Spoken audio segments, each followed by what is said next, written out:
Before Paul takes the stage, he wanted me to first show you this clip from his Sky Sports documentary, The Making of a Captain. Enjoy this. Hats off. McGinley's magnificent maiden triumph in the heartlands of Scotland. The United States of America sentenced to another 2 years in the Ryder doldrums. For me, the vice-captains were massively important. For one simple reason, so much happens during a Ryder Cup week on the ground. It happens so quick, it happens so fast. You have to be on it all the time. You've got 12 players, all with egos, all with golf games, all that want to play 5 games.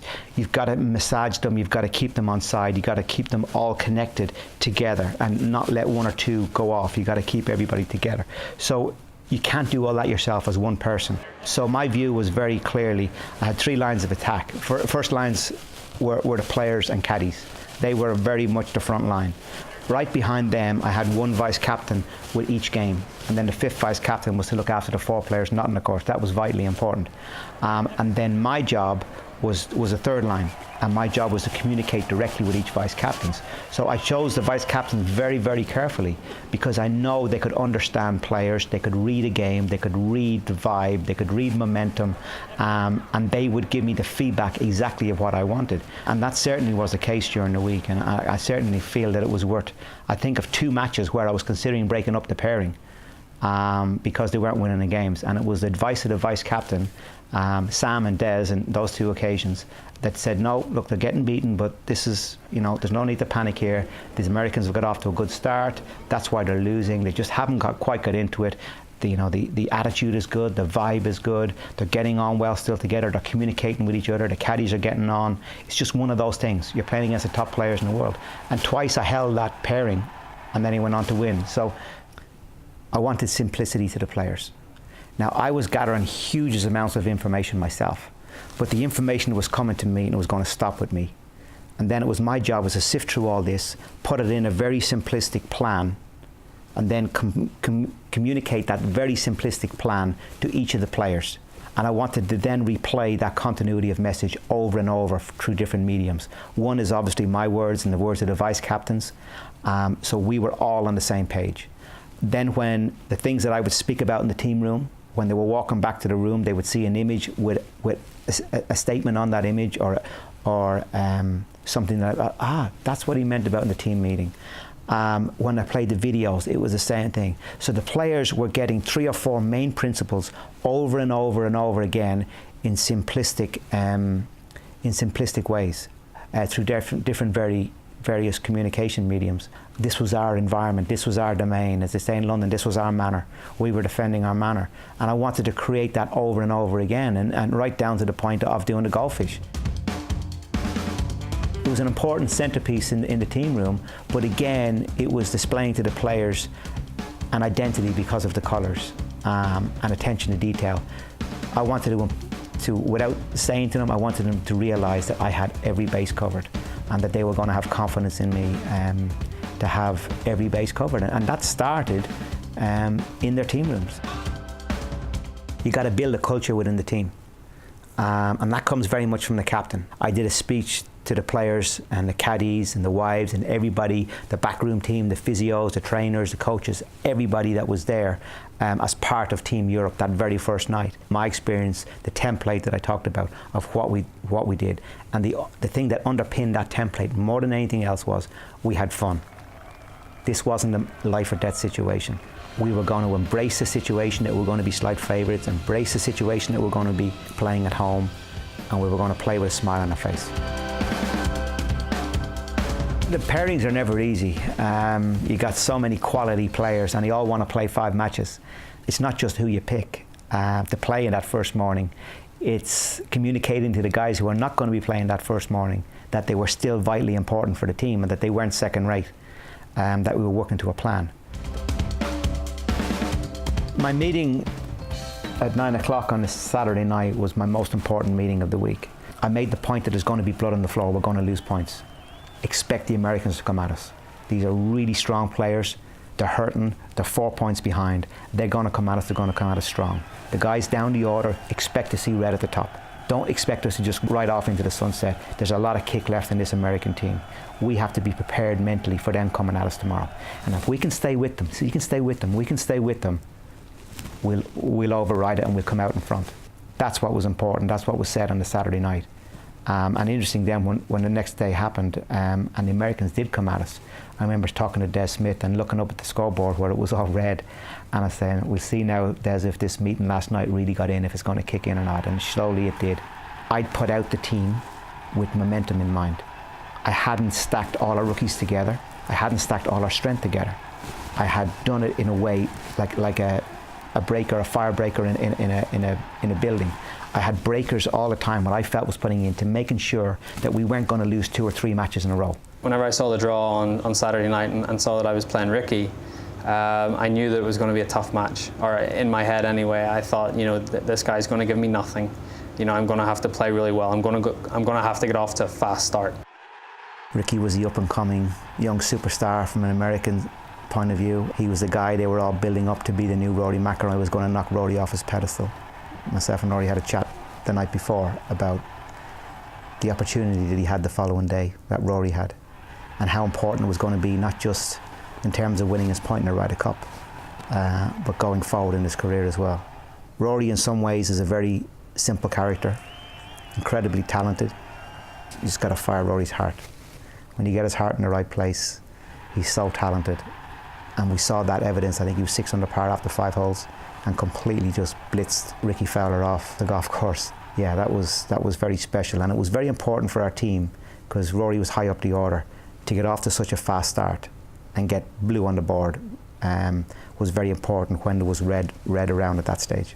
I was probably more up for this day than I was the 2 final days of the majors that I won this year. I mean, I was just so up for it, and there was no option but other than to win. I wasn't concerned with the winning point, to be honest. As we got close to the end, I was just doing the math and I was working out, if he doesn't do it, have we got a safety net? Have we got a plan B? Have we got a plan C? Is Victor still okay? You know, can Victor beat a point? You know, I was working all the way down there thinking that, because I know how quickly these matches can turn around and how quickly America could get momentum on us. So I was more concerned with having plans and making sure that the guys behind weren't saying, oh, Jamie's going to do it, and all of a sudden they'd fall 2 behind, and next of all Jamie doesn't do it, and it comes down to them, but oh, they're 2 down now with 4 to play and they're out of position. So it was very important, and what I was doing was taking the vice captains when the matches were finished early and putting them down the bottom to make sure they're on the shoulder and keeping those guys really motivated to say, look, just because we're 4 points ahead here doesn't mean this is all done and the roars are going on around the golf course. Let's not take anything for granted. We saw what happened in Medina. Don't let momentum build, and we had to make sure.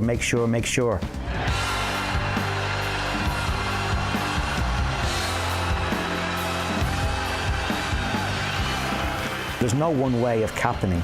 How I would define mine would be, and I was actually thinking of this today in the car, the proverbial duck going over the water, and underneath they're pedaling like hell underneath the water. But from the water up, it's serene.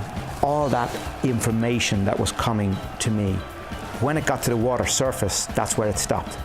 My job was to take all of that information and then make it as serene as possible on top of the water so that the players can have a complete focus of mind, a simplicity of what they're trying to do and what their role in the team is.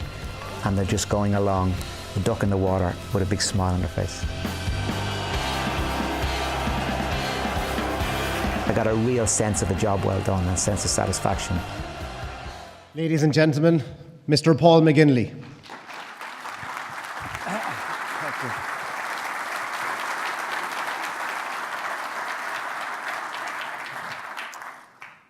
Thank you, everybody. The purpose of that video was to refresh everybody. It's nearly 4 years now since I was Ryder Cup captain in Gleneagles, and we're standing on the threshold of another Ryder Cup this September in France. And yet so many of the principles and the journey I've been on since that Ryder Cup has been quite incredible, and it's a journey that's taken me to a place that I didn't think I was going to go to and that I've evolved to, where I've spoken all around the world to different companies, from Google to Facebook to teams like the Irish rugby team and the Arsenal football team, and it's quite incredible the journey I've been on and the places I've been taken on the back of what we achieved in Gleneagles, and more important than that, my evolution from being a player into being a captain. And the purpose of my talk today is something that I speak at all of these places I talk about, which is double Dutch to a lot of these people, but is not double Dutch to people in this room. And it's my heart in the GAA, where I learned a lot of the principles. A lot of the principles that I used as captain were based and made for me as a person in the roots of the GAA at grassroots level. Growing up here in Dublin on the south side of the city, playing with Ballyboden and St Enda's, and playing Gaelic football and hurling at school, right through, and a pretty high level. We were the best team in Dublin around that time, and got to play here in Croke Park on many, many occasions. Scored a winning goal once, which I'm very proud of. But the roots of what I did is very much, to a large extent, in Gleneagles, were defined and made for me in the GAA.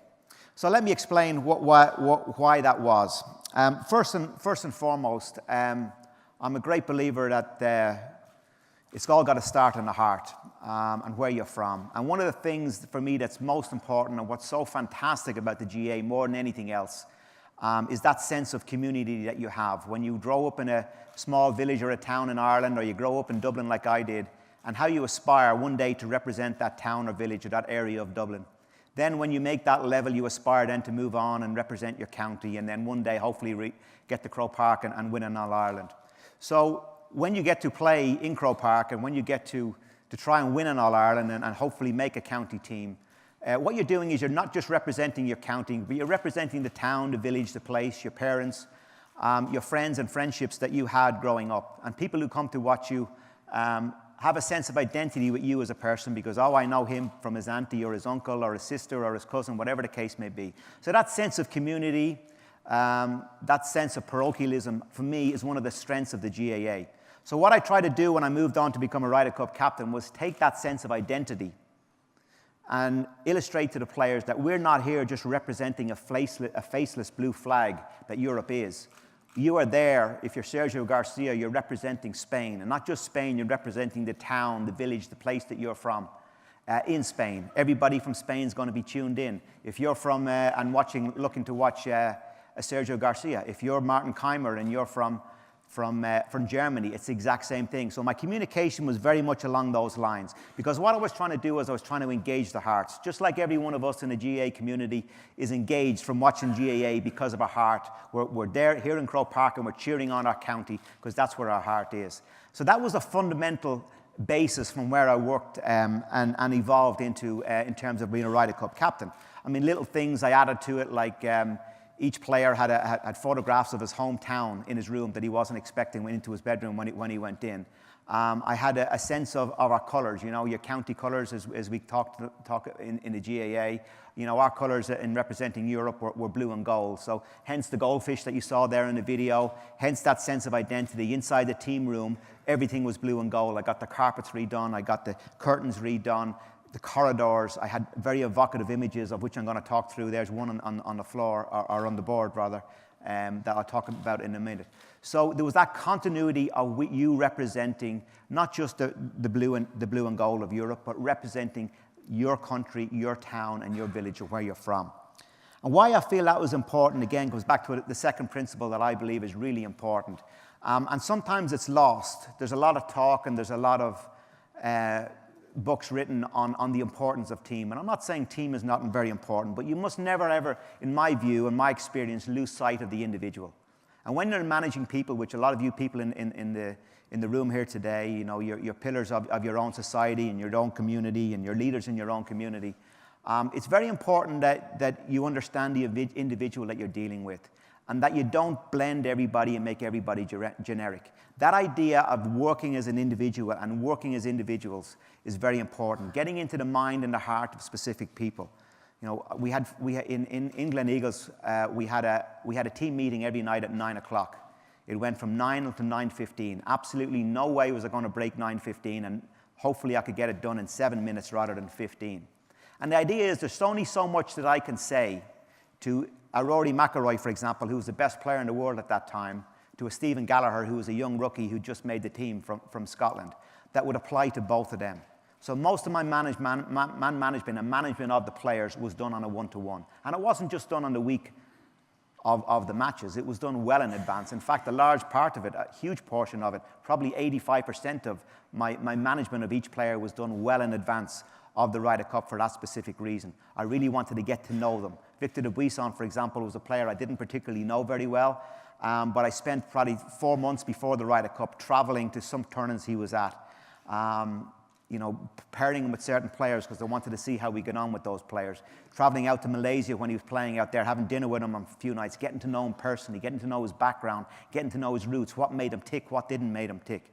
You know, and based on all that information that I gathered, I figured that Graham McDowell, a senior player in the team, would be an ideal partner for him. So then I worked on Graham and man managed with him. Then I paired them together in tournaments without them knowing to see if they actually got on with each other, which fortunately I was able to find out they did. And then ended up being a partnership that then went on unbeaten for the week. But the point about it was I just didn't dream it up the week and inform the players that particular week, oh, by the way, this is who your partner is. This was all done well in advance. So prior proper planning was so important in everything that I did. So just to illustrate the point, I'm going to talk through some images. And my view on communication was, as much as people are individuals, that clarity of information, I talked there in the video about the duck bringing everything through and then coming out. And what I mean by that is that all the data analysis, for example, we had a full-time data team. And data is, I know something, it's a buzzword in sport at the moment, and it's very important. Of course it is. But for me, I was also very wary of it. When I met the data team, and normally these are computer nerds, excuse me if some are not in the room and you're not. But from my experience of them, they're computer nerds, they love statistics, and they can bamboozle you any direction you want. In fact, they can make an argument in any direction you want based on the statistics. So what I did was I controlled the statistics. So to give you a little example, and just talk a little bit now about data and how important it is. Because it's a very important dynamic in sport now. We're seeing more and more of it with GPS systems, even though you throw it at the kicker in the last minute of the All-Ireland, but let's forget about that. There's better use for GPS systems than that. And for me, what was very important was, and this is how I used, just to give you an example of how I used data, was that I started with the examination paper. Every exam for me is different, just like every match and every opponent that you're playing in Gaelic football or hurling is different. In the Ryder Cup, it's the same. So I started with the end product. Before I had the team in place, I started with the end product. So this was 2 years in advance when I became Ryder Cup captain. And I sat down with the data team that I employed. They were the first people I employed as part of my backroom team. And I said, we've had 10 years of playing the Johnny Walker Championship at the golf course in Gleneagles. I want you guys to trawl through those 10 years. And I want you to give me 2 or 3 correlations, no more than that, as to the guys who finished in the top 5 in each one of those 10 years and what they did particularly well. Did they hit more greens than anybody else? Did they hit longer drives than anybody else? Did they hit more fairways than anybody else? Did they putt better than anybody else? Because there's always correlations. Always correlations. What were those correlations for that particular exam? Now, if we're playing a different golf course, those correlations would have been different than the ones we saw in Gleneagles. I was only interested in Gleneagles. I was only interested in that examination paper. So they came back to me, and for example, one of the big correlations was the guys who played the par 5s were the guys who either won the tournament or finished in the top 5. That was the number one correlation. Off the charts, how important par 5s were. That's not the case in every single tournament, but it was the case in this Johnny Walker for 10 years, backed up by statistics around there. So as a result, one of the first things I looked at, and I got them to chase, okay, that's fine. For the next 2 years, as we're following and tracking the players, I want to know who around the world is playing par 5s better than anybody else. And then as we moved up towards the Ryder Cup, I sat down and I looked at the foursomes, the alternate shot. And I looked at the makeup of the course. Of the 4 par 5s in the golf course, 3 of them were even numbers. There was also a drivable par 4 that was an even number. So 4 out of 5 holes that were really relevant to hitting the ball a long way were even numbers. So what I did with my partnerships was I then made the partnerships of yin and yang, a bigger hitter with a shorter hitter. I made sure there was a bigger hitter in every one of the partnerships, and his role was to drive in the even numbers so that we could nail and take advantage and put in our favor the odds to play those par 5s better than anybody else, because that was the correlation, that was the key to unlocking playing that golf course. So that's just a simple example of one of the areas that I use statistics. But I didn't communicate any of this to the players. I only communicated to them when I was putting the partnerships together as to why I wanted them to play with certain players. And it was when I showed them the statistics and showed them what would happen, you could see a light bulb going on and all. This makes complete sense. So what I was doing, I was again getting into their heart, getting engagement from them. And when you have engagement from them, that's when magic happens. So moving on to the images, and this is again something that's very important. I just spoke about it briefly earlier. This was an image, not far off the size of that, maybe a little bit smaller than that, but not a whole lot smaller, as you entered their team room. And bearing in mind, again, let's look at the dynamic that I was dealing with. I was dealing with 12 players brought up with an individual mindset, playing an individual game. Now, I was put in control to manage these guys for 1 week every 2 years as manager and captain of the Ryder Cup team. So I always like to think that I'm a good leader and that I know what I'm talking about. I'm not God. I can't turn these guys all of a sudden from having an individual mindset into all of a sudden being the best teammate in the world, because I didn't have any time prior to it except with the players on an individual basis. So what I did was I took the dynamic that should have been a disadvantage for us, which is the fact that they're individuals, and I took it into the team room, and rather than making them all friends and bonding together and everybody eating together like a lot of teams would do, and that's okay if you've got lots of time together, but that's not what they do on a weekly basis. I wanted to preserve that mental dynamic that they have on a week-to-week basis, playing on the tours around the world, bring that into the team room, empower that dynamic. Don't sanitize them. Don't take away that eye of the tiger that they would have on a week-to-week basis and sanitize them by making them, oh, will you sit down with him and you be friends with him and you do this? Because they don't do that individually. They don't sit as a group and eat 10 players together on a week-to-week basis. So I took away all the infrastructure in the evening times and I said, buffet. Buffet will start at 5 o'clock and it roll till 10:30. Eat whenever you want. Do whatever you want in the evening times. Go out, leave the team environment if you want. Go and watch a movie. Go and eat with your family in the hotel if you want. Go and mix with the crowd. Do whatever you would do on a week-to-week basis. You've got to replicate that when it comes to the Ryder Cup. And you will replicate that because I'm going to give you the right to do that. And the ironic thing, because that's what they do on a week-to-week basis. And I had to preserve that mindset. So the ironic thing about it is the more I let them off to do whatever they want, the more they came together and the more they spent time together and bonded so much better in the team room. And this was the quote: the best teamwork comes from men or women who are working independently towards one goal in unison. Again, empowering that individual mindset. And one of the reasons, that I feel Tiger Woods had a pretty poor record in the Ryder Cup, despite being probably the greatest player the game has ever seen, was that I believe when they brought him into a team room in a Ryder Cup, he was unfamiliar. They sanitized him. They made him sit at certain times. They made him wear a certain uniform. They made him practice at certain times. Stuff that he didn't do on a one-to-one, week-to-week basis. He always liked to be an individual. He always liked to play at 6:30 on his own in a practice round. He never liked to sit with 10 guys. He didn't want to be friends with those guys. So I think the mistake the Americans made with Tiger, in my personal view, was they brought him in and they sanitized him. And as a result, when he got on the first tee, he wasn't the Tiger that we see on a week-to-week basis. So something to be very, very aware of. Another image, and these ideas are something that I would talk about in the team meetings. The second image is what the psychologists call reframing. And a reframing mindset is one of the things that I had coming in, and Dublin are going to face this again next year in terms of the football, and Kilkenny have faced it for years. It's not insurmountable, but coming in as favourites. We had won 7 of the previous 9 Ryder Cups before I became captain. And we were playing at home, and we had a good team. We had a good team, yeah, slightly better than America, but we were going to be favourites because we were playing at home. I got this from Alex Ferguson, who was one of the guys I used as a sounding board. And he gave me the idea that one of the things that drove him most through his whole career was chasing down the number of Premiership titles that Liverpool had won, which was kind of 8 or 9 ahead of where he was as Man United when he came in first as manager.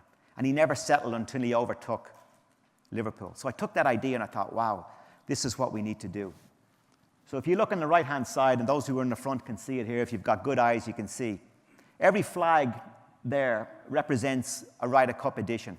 Starting on the right-hand side was the most recent one of 2012 before we played, moving all the way back through history. And if you look at the most recent time, yes, we've won 7 of the last 9 Ryder Cups. But look how many America have won in the past. We're chasing them more than they're chasing us. It's very important and a lot easier, in my opinion, to be the hunter rather than the hunted. So it's a reframing in the player's mind, and we're just rebalancing. It's a lot easier place to be positioning if you position in the minds of the players that we're the ones on the front foot, we're the ones hunting you down. A lot better, in my view, psychological place to be. So that was one of the images. This was about playing in front of the home crowd, and a lot of ex-players particularly are good at saying this about how nervous you are when you're playing the Ryder Cup. You look down and you can't see anything, and all you can see is a fuzz of the ball. You're so nervous. All you want to do is get it airborne. You're so happy to get it airborne on the first tee, and it's so nerve-wracking because you're representing, the rest of the team, and you don't want to let anybody down, and all of those kind of things. So I took that idea. I said, how am I going to reframe that in the players' minds? So I got this image of Justin as he hold a putt in 2012 as we went on to win an incredible Ryder Cup there away from home. And as you can see, I superimposed there smoke coming out of his hands and the crowd behind him. In other words, there's 50,000 people every day here who are waiting and cheering to scream their lungs out. Should you hit a good shot? Should you hold a good putt? Or anything that you do that's a good shot, they're going to scream their lungs out. You've got the power of 50,000 people in your hands. That's a much better place to be than thinking, oh my God, I just hope I make it airborne. So to bring it back to the first tee and those first tee nerves, the point was at one of the meetings, just imagine standing on that first tee with 8,000 or 10,000 people around that tee box in a very close environment. And just imagine the roar that's going to happen in 5 seconds as things go quiet, should you nail it down the middle of the fairway. How exciting is that? How empowering is that? Just imagine when you're standing over a 6-foot putt and everyone goes quiet. You're playing at home. It's your advantage, your crowd. Just imagine how wild you're going to make this crowd go should you hold this putt from 6 feet. And that was the whole idea of that. Again, being on the front foot. The third image was one that came out of I had several images, by the way. I don't have time to go through them all. And they were huge images, not quite this size, but certainly probably a quarter the size of this, that were hung within the walls of the floor that we had in the area of the hotel that we had in Gleneagles. And beneath that, which you can't quite see because we've lost it in the size of the screen, is "We will be the rock when the storm comes." It's a rock in the middle of a raging storm, in the middle of an ocean. And this is about what Alex Ferguson called the cancer, the number one cancer in sport, complacency. It's one of the reasons why I believe so many comebacks happen. We won in 2012 from a 4-point deficit. Basically, those of you who don't play golf and who don't really understand the dynamics of the Ryder Cup, it was equivalent in Gaelic terms to being 2 goals and 2 points behind with 5 minutes to go on the clock and coming back and winning away from home. It was quite incredible. Or a soccer team 3-0 down with 20 minutes to go and losing 4-3, or 3-0 down and winning 4-3. It was quite incredible what happened. And a lot of it is the preparation in the players' minds of what could happen and being ready for it. So particularly when it comes to the singles, you've got 12 players all lined up. My message on the Saturday night with a 4-point lead was that we're playing a very strong team in America. We're going to totally respect how good they are. Yes, things have gone well for us the first 2 days, and we've got a substantial lead of 4 points. But expect blood on the floor tomorrow. This team is not beaten. They're going to come at us. And our top matches, we're going to lose some of the top matches. That's what happens because we're playing a high-quality team head-to-head. And they're going to beat us in some of these games. That's just the way it is. They're such a good team. Of course they are. We've got to respect them. So the guys down the order of merit must expect to see some blood and see some red at the top of the leaderboard. Because that's what's going to happen. As much as our top players are there to perform their duty, some of them are just not going to make it through because the Americans are going to play so well. So expect that. So the guys down the better, the more have to expect when the tide, if the tide turns against us, it's important to not let that momentum build. And you get affected by that momentum if you're playing down in the last 6 matches. So ironically, what would happen the next day? Sure enough, as we go out, you'll see it in the next video, we go out the next day and America started winning some matches up at the top. They start getting ahead. Graham McDowell in the first game went 3 down to Jordan Spieth. And it started from there. We were up in a couple of matches, but there were many matches where we were down. So what happened was, I said to Des Smith, one of the vice captains on the tee at one stage, God, we'll just see now if my talk last night is going to kick in. And then slowly but surely, things started to move around as things started to come back, and we started to get a bit of momentum back, and then all of a sudden we start winning a couple of matches at the top, and then things kicked off, and then America, you know, we went off to ride to quite a comfortable victory. So that in essence is the power, I believe, of layers of communication. Not just communication and over-communication through words. You can also do it visually. You can also do it through videos. But for me, these messages that I had on each of these images that I had around the inside of the team environs were very applicable. Again, it's about working to a plan and continuity and simplicity to the same thing over and over and over. So the players knew exactly where they were. They'd real clarity in the communication I had with them, and they had real clarification in terms of clarity that they needed to do as individuals in order for us to win. So with that, we've got another short video that I will show, and this video highlights my links to the GAA. Again, it was something that Sky put together. It shows the evolution of where I came from and going back to Ballyboden St Enda's where I played, and moving on then to, this video actually was made before the captaincy. After I was made captain. The first opening scene is the press conference where I was made captain in Abu Dhabi out in the Middle East. And it was the beginning of my journey. It was before the Ryder Cup, which is the one you've just seen. It was actually before it all unfolded. So what I was doing and what I am talking about a lot in this video is about what I learned from the GAA, what my grassroots are, and what I hope to bring into the team room at Gleneagles in 2 years' time. Well, it's my honour to present the Ryder Cup captain, Mr. Paul McGinley.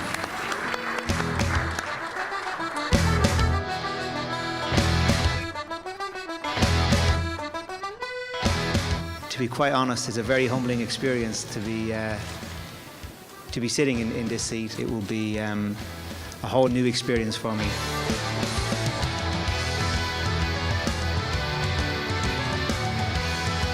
Gaelic football is where I started. I always performed extremely highly when I did play as part of a team. Some psychologists might explain it back to my Gaelic football days. My heart ticks a bit faster, my adrenaline goes more, and I just love the whole environment of being in a team.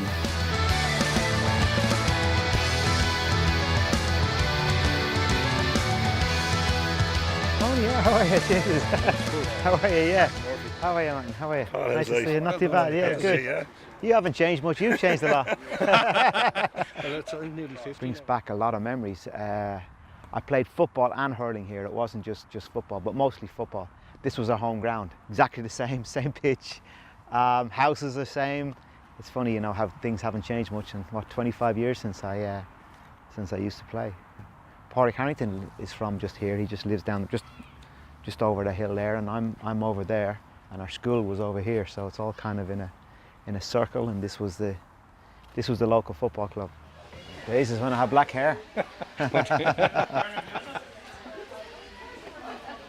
that was also, we're still amateur. Part of the fabric of Ireland is a GAA connection for most people, and certainly my family was no different. My dad played for Donegal, he played for his county, he's still very proud of that. He goes to all the games still and has a big connection with it, and it was part of our upbringing. I mean, if you told me back when I was 18, 17 years of age that I would A, be a professional sports person, and B, be a golfer, honestly, it was not even remotely on my mind.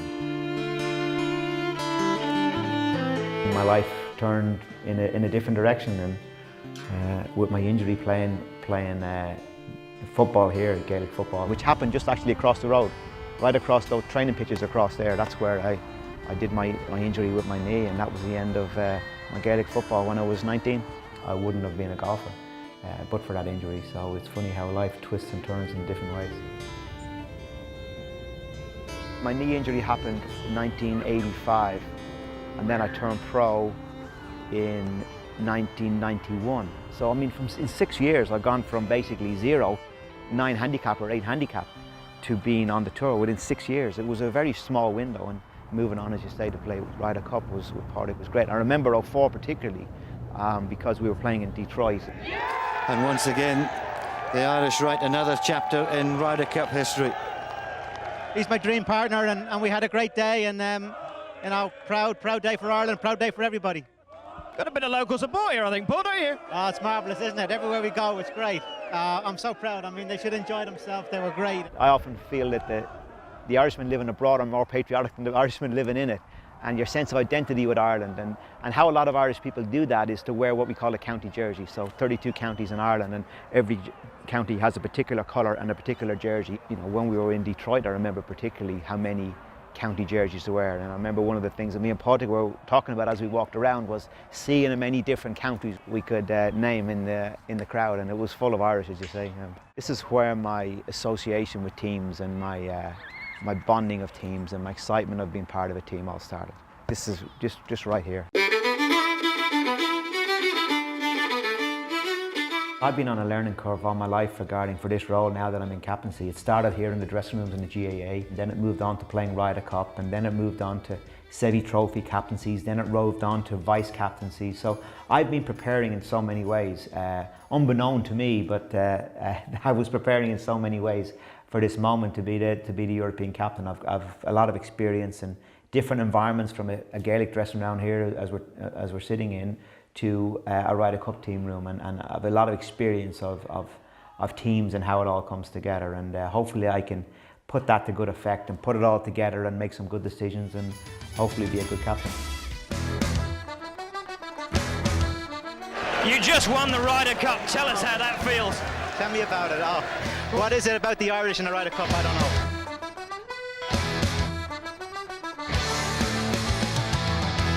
I'm so happy for Sam. He's been the most majestic captain this week. To win has been great.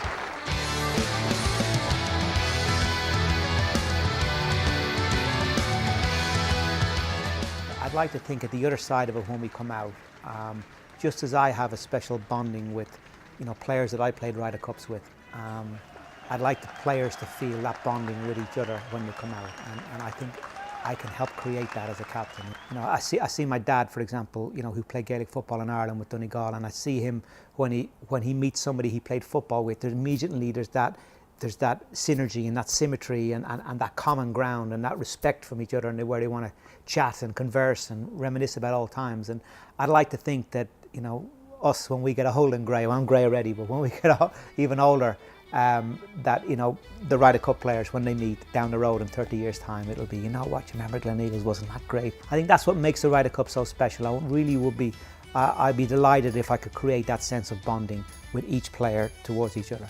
So, ladies and gentlemen, Paul would like to throw, I suppose, the discussion open to the floor to get some interaction as well. So you might see our team down there. We'll definitely take 3 or 4 questions. As I say, Paul wants to get some interaction. But just while you're waiting, Paul, I have a question for you.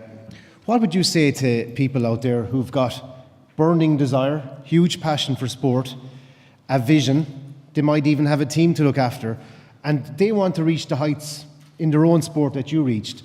How would you propose they go about it? Is it a step-by-step approach? Yeah, good question, and step-by-step approach. And I think the first question is, what age are you? You know, and the younger you start, the better. And in my view, you know, starting out in the GAA and then moving into being a professional golfer, and then evolving into being a vice captain, and then evolving into a captaincy. So there was a number of steps along the way that I was fortunate to be able to enjoy and get a lot of experience from, and then ended up being who I was, and the dynamic that I tried to harness as a captain. So that evolution of different elements to it, not just from being a player, but from being on the back room and then moving into being a captain. I think it's a journey. We're all on a journey. We don't know where we're going to end up, but for me, fortunately, it ended up in a very positive light, and I feel very lucky to have been one of those few people that's kind of evolved from a player into being a captain and a leader of a team that I used to play in. Proud for your family as well, and for everybody associated with you and your club. We've got a question at the very end down beside Peter, but raise your hands as well and we try and get a few more in. So bottom right, first question please. In terms of leadership characteristics, what would you say has been the X factor in terms of a leader? Oh, there's a lot of X factors. Let me see, where do I start with that one? It's a very wide question to answer, but I think man management more than anything else, and understanding the teams that you have at your disposal and being able to communicate with the players is really important. But probably, in essence, even before that, I would say the ability to construct a plan. You must have a plan. You just can't make it up as you go. You just can't evolve as things happen. You know, in terms of the Ryder Cup, I had a plan at the start of the week. I knew exactly what the role that every player was going to do, how many matches he was going to play. I communicated that to him. But I also had an ability to move that if it wasn't working, and that I'd all thought out in advance. So I had a number of scenarios prepared for should it happen. So when it did happen on occasion, I was able to take it out and do what I'd decided in a cold, clinical way in advance of the Ryder Cup. So I would say, to answer your question, probably the ability to have a plan, and of course that plan includes very much man management. And Paul, just in front of that speaker, about 3 rows ahead, there's a second question coming, I think. Hello, Paul. One question. I remember you said after you finished as Ryder Cup captain, and would you get involved in another Ryder Cup? And you said the line was, once you've been the captain, it's hard to go not being the captain again. But most of the coaches here probably dealing with limited resources at their clubs and that. And how do you get people to continue to give as much as they can to, say, their football club or whatever, and keep them interested and hungry for it, when we heard from some former players today and saying as they came to the end of their career that it was time to give up and they wanted to move on. But kind of getting the most out of people towards the end of their career, I suppose. What advice would you have on that, and most out of your resources in the limited environment? Yeah, I mean, it's a really good question again, and my point in terms of the dynamics of the Ryder Cup is that there's a lot of players waiting in the wings to have this privileged position to be captain of the Ryder Cup, and I felt that if I went forward again, that it would be kind of selfish of me to have a second go at it when there's so many people waiting in the wings, and then one of them would probably miss out. So what's probably the main reason why I didn't put my name forward again. And the other thing was, I felt, having been a number one and evolve things, because I said in the video there, every captain sees things his own ways. I would have found it very hard to go back in again as a number 2, having been the number 1. I didn't think that was going to be a good dynamic. I didn't think that I could trust myself to be that person, to play a number 2 to somebody else, having been to number 1 and control it myself. The GAA is a very different dynamic. I think there's a lot to be learned from the captaincy and in terms of leader of a team in the GAA, and I really admire Jim Gavin, continue to keep going forward in terms of the Dublin team. He's probably on a trajectory to try to get 5 in a row. I'm sure a lot of people will have a view on him not doing that, and that's probably what's driving him more than anything else. But I think there's a great opportunity, and I certainly do miss. If it hadn't been the dynamic of a Ryder Cup and it had been a GAA, for example, and I had a won in All Ireland rather than a Ryder Cup, and the dynamic was the same as is in GAA, I would have continued. Absolutely, I would have continued. I would have looked forward to drawing it up and dreaming it all up again in a second sense. So I think there's a great opportunity to dream it all up again. The way I saw the captaincy was like a stage play in Broadway or the West End, where you're given, right, you're going to open in 2 days, in 2 years' time. There's going to be huge media attention. 1.5 billion people watch the Ryder Cup. There's going to be a lot of critics sitting there ready to criticize you if it goes wrong. The actors, you can choose who the actors are. And you've got to draw up the script and you've got to write it. And kind of I was on that journey for 2 years, and then it's opened, then opening night, and then all of a sudden it's all over the next day. So then I had to, if I was going to be captain again, I would have had to dream it all up again, and I would have enjoyed that opportunity. So that's the message that I would give to people about continuing on, is to dream it all up again and try to evolve from where you were into something different. Thanks, Paul. We might get a microphone up here to the very, very top. We've got 2 questions. But Peter, you've got a speaker down there at the bottom. Hello. We can hear Paul, you. Yeah, that's perfect. Just one simple question, Paul. As a player, what was the mindset you wanted to bring to the final round or a key round of a golf tournament? Well, again, it's that simplicity, that clarity. As I've evolved down the road in the journey of my career, I look back and There are a lot of things that I could have done differently, and one of them is a clearer mindset. As a player in the Ryder Cup, I learned so much from. I was very fortunate that Sam Torrance, you saw there in the clip, he was my first captain. I learned so much from him, and he was fortunate in some ways, because in 2001 I'd made the team, and then 2 weeks before the Ryder Cup was due to be played, 9/11 happened, and the Ryder Cup was cancelled, and everybody was to reconvene 12 months later with the same team in place. So he knew his team a year out. So he communicated with me hugely over that period of time. And I learned so much about him, about what he was doing. And one of the things, two of the things that I learned from him was that clarity of information for me. He told me exactly the role that I would play and for me to prepare for that role. So I had real clarity of thought. I had a focus about what my role was in that team, what cog I was going to be in that team, and what role I had to execute. So having that clarity of purpose, I think, is the most essential thing. Thanks again, Paul. We've got 2 more questions here, guys, in the front. Yeah, Paul, you just referenced 2 things there in the Ryder Cup about, making sure that the players enjoyed themselves, but then obviously you were favourites at the same time. I just wanted to know your feelings on where enjoying what you do meets the requirement for success. Yeah, I mean, I don't think if you can't enjoy it, there's no point in doing it. I really believe that. The Bill Shankly saying about, football is more important than life and death. I don't relate to that at all. I know it's a good soundbite and it sounds good.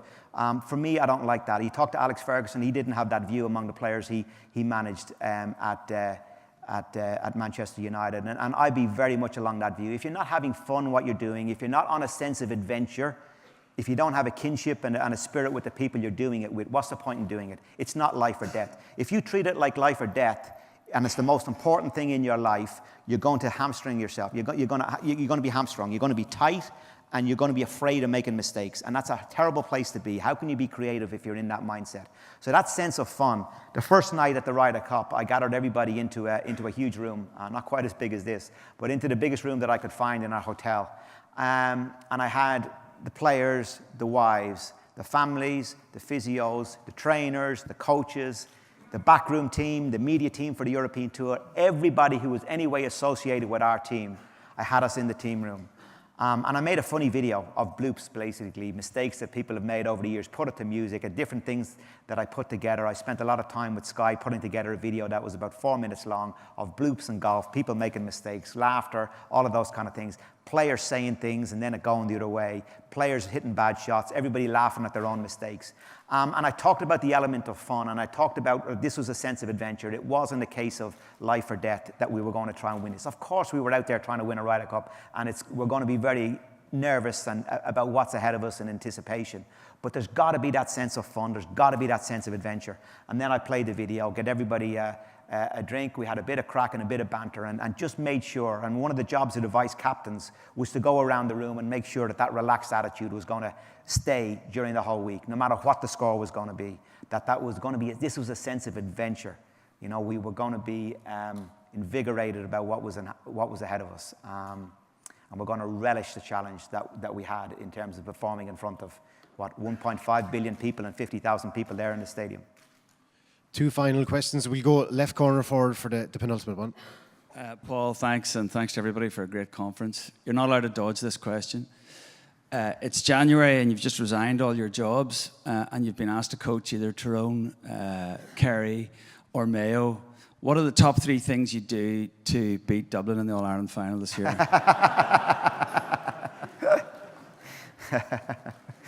Oh God, I don't know if I'm qualified to say that. I love the GAA. It's probably my favourite sport, more than golf even, but I don't think I'm qualified to answer that. I mean, Dublin are very, very strong. They're taking advantage of the population size now. And I think the forensic approach that Jim Gavin has taken to it is mind-blowing. And you listen to the players, you meet the players, and I did a fundraiser for them last year, 18 months ago, and it was quite incredible when you're around them and you see the humility that they have, and also the sense of bonding that they have. And there's no doubt that Jim has created something very special, very strong there in Dublin. It's going to take a lot to knock them off the perch. Top 3 things. First of all, you got to be good. You got to be very good. I think the thing that you can take heart from more than anything else is that as good as Dublin have been under Jim Gavin the last 2 years, they've just about got over the line in the last 2 finals. So they do suffer a little bit in Croke Park. I know the criticism of Mayo getting to Croke Park and not getting over the line, but Dublin, and I'm sure Jim would be the first to admit, have still got to put in an absolute A1 plus performance in Croke Park in an All-Ireland final. Yes, they get over the line, and yes, they win, but they don't win in terms of the way they took out Tyrone this year with an absolute Rolls-Royce performance. So I think that's got to give heart to everybody else. The second thing is you've got to devise a plan to play against their strengths. There are strengths around the field. Jim McGuinness, for example, dreamed it up. He dreamed it up, and he took on Dublin at their game, and he cut them out of left field. I was very interested to see a dynamic that went on in Stuart's world of rugby last year when Italy turned up into Twickenham and decided to have a completely different approach to the Rooks than England were anticipated, and had a lot of joy, and were leading, I believe, at half-time against England away from home that nobody gave them any chance of doing. But that was the coach, an Irishman in fact, thinking outside the box and coming up with tactics that were going to put England out of their comfort zone. So that's probably the second thing I would come up with. I'm thinking on my feet here. I'm struggling to get three. No, I have three. The third is you got to be good. And one of the things that surprised me about Gaelic football, and I include Dublin in this, and it's not so much in hurling as it is in football, is the amount of wides that the kickers have in the forwards line. I'm really still amazed how often they kick the ball wide. I know it's a difficult discipline, being on the run and kicking it over the bar, but I'm still amazed that there's so many wides in a game of football. I know probably my strength, I was a corner forward or a half forward, and my strength was to kick points, and I found it relatively easy. I know it wasn't the same level of the county football, but even under pressure, I still had an awareness of where the goalposts were, and generally was, one of my strengths, probably my best strength, was my ability to kick points. Now, having said that, I was very much right side dominant. Any kind of a clever defender would stay on my right foot, and I was done. But I think that ability to score, and to have a lower rate of return in terms of missed opportunities. A good try from Mickey Hart, secret agent. We have our last question of the night. Right corner forward. The floor is yours. Paul, it's an easy one. You mentioned there Donegal, and you mentioned Jim McGuinness for the last question. I know in 2014, obviously Jim was still involved with Donegal, and I believe he spent time with him. Was there any insight as to maybe what you gained from his coaching experience in the Gaelic field, and vice versa, what he might have gained from your experience? Yes, absolutely. I was lucky to be able to ride shotgun and watch and observe things that Jim was doing before he won that first All-Ireland, and his evolution from the 21 manager in. He's a friend with Dad, and used to come to the house and used to talk about what was ahead. So me as a dub sitting being privileged to all this, I said, oh my God, I got to keep my mouth shut. I better stay clear of Jim Gavin. I don't want to be caught in between two stools here. So I was able to see and watch what he was doing and how he was doing it. Now, I'm sure a lot of you have seen, he's done a video or there's a video made that's on YouTube. Starting with his very first appointment, the day he was appointed, when he was in the Rossapena Hotel, actually in Donegal, and he talked about the wildness that was out there and the people that they were representing. So that rootedness of who you're representing, your town, as I said in the video, in an English term, was talking to an English audience in London, defending your manor. I think that was probably the number one thing more important. The second thing that I really took from him was his ability to draw up a plan. And tactically, I thought he was very astute. He recognised, as the gentleman just correctly said, how strong Dublin were, and he had to draw up a plan as to what we had to do to bring down a team that's very strong with a huge population to be able to draw from. What have we got to do? What have we got to do tactically in order to do that? Now, I know there's a lot of criticism about the defensive mindset that he brought to the table, but sometimes you've only got to work with what you have. Now, what was great about what he did, that first game he played Dublin out here in the semi-final when they eventually got lost, what was great was that wasn't everything. That was only stage one. That was solidifying things, getting an All-Ireland semi-final. And if you look at what he did the second year, that was most impressive. He took that and he added then the dimension of moving from the back forward with the half-backs overlapping. This was all explained to me well in advance, because I remember being quite critical of him, and I know Pat Spillane, for example, was very critical of him when that match was played in Croke Park when they just retreated. Now, Dublin eventually beat them. But what was so impressive was he evolved that, and he explained to me that winter what he was doing and how he was going to bring that attacking dimension in. He said, this was great. He said, we got much further than I thought, but it was great to get to Croke Park, and it was great to put up this defensive set, but that's going to be the basis. You know, and Alex Ferguson talked a lot about that when at Man United too. He's talked a lot about, you know, a team is only good as the backs, and you've got to build from the back forward. So as dynamic as his teams were going forward, they were very, very solid at the back. And one of the fundamentals, the most important fundamental he had more than anything else, was the goalkeeper in terms of that defensive back. And interestingly, Jim with Papa had a very similar idea, you know, the kickouts. You know, you talk about Stephen Cluxton and where he's evolved to and how great a kicker he is, and absolutely he is.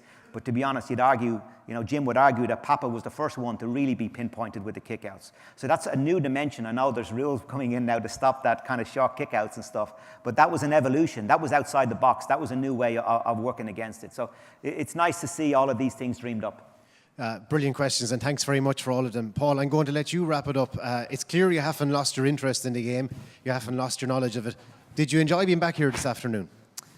I did. Thanks very much, everybody, for listening. I know it's late on a Sunday afternoon here, or a Saturday afternoon, and many of you are traveling some long distances. So thank you for the time, taking the time to come here and to listen. I hope you've learned a lot. You know, I think there's a lot to be learned from other people. And I certainly wouldn't be in the place I am without listening to the likes of Jim McGuinness and the likes of Jim Gavin, and the likes of, fortunately, Alex Ferguson and different people from different disciplines like rugby, and being able to ride shotgun with them. So don't be afraid to ask people and to use sounding boards. We can't do it all on our own. We can't dream it up all on our own. If we're going to be leaders in our community even, it's important to have somebody sharing that responsibility with you, and also somebody that you can share things with. So that's what I'd say more than anything else. Surround yourself with good people, and people are going to give you good advice, and people are going to bring you to that new next level in the different roles that you have in your communities as coaches. So thanks for taking the time to come. We're going to wrap up, I think, with one last video, Damien. So I'm going to be around afterwards, and I might see some of you afterwards. If not, Slán, and enjoy this last video. Thank you. You say I love you, boy, but I know you lie. I trust you all the same. I don't know